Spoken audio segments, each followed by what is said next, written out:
How to disable avatar on Facebook profile. Hello Facebook users, want to remove or disable the avatar on your Facebook profile?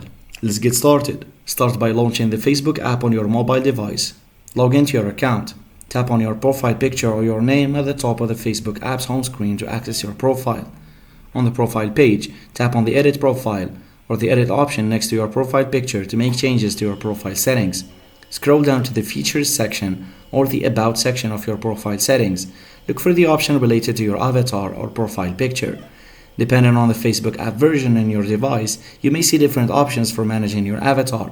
Look for the option to remove or disable your avatar. Tap on it to proceed. Facebook may prompt you to confirm the removal of your avatar, so confirm it to proceed.